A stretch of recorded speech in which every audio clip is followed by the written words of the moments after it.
For lab 3, the black hole orbit, we were given the x and y positions of a star with time, its mass, and the time intervals to find the force acting on it and the mass of the force.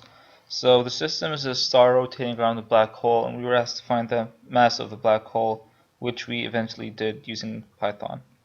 So on to the physics, or as I like to call it in this part, the calculus. We use the first two positions to get the initial velocity, and we repeat that using the next positions to get the change in velocity.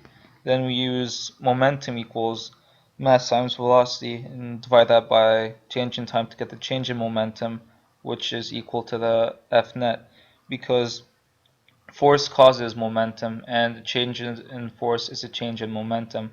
And according to the law of conservation of momentum, P initial equals P final. And to Newton's third law, for every reaction there's an equal and opposite reaction. F initial equals F final, or change in F. So that's how it works. And we keep repeating the same process using Python. Okay, so the equation we use here is force of gravity equals the gravitational constant times the masses of the two objects divided by the distance between them squared. So given everything but the mass of the second object, we can solve for it easily. On to the modeling of the system in Python. We start off by plugging in the givens. We have the origin of the star.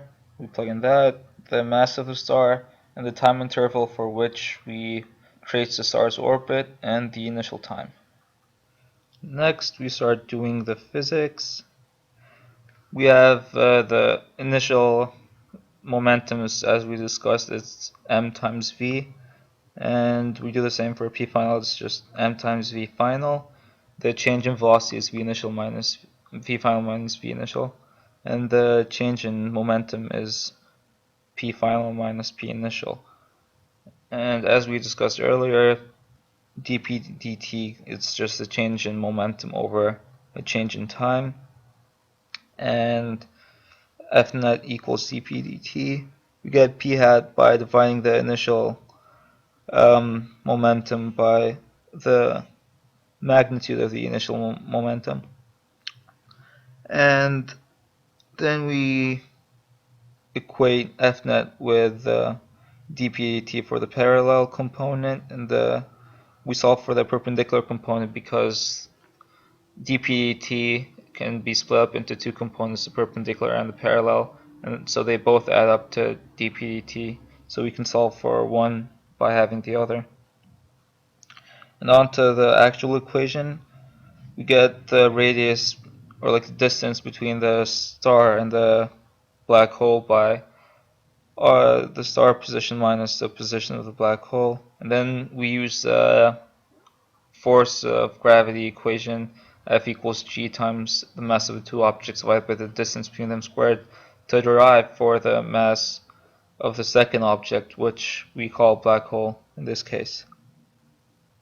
And the final touch is just plugging in the black hole in the print section, so it prints out the mass of the black hole when we run the code. And this is what the computational model looks like when we run the code. And if we were to repeat the same for a different black hole but with the same star coordinates position versus with time, then we would get the same mass and would not compute the mass of the new black hole, so that would not work. That was me for lab 3. Thank you very much.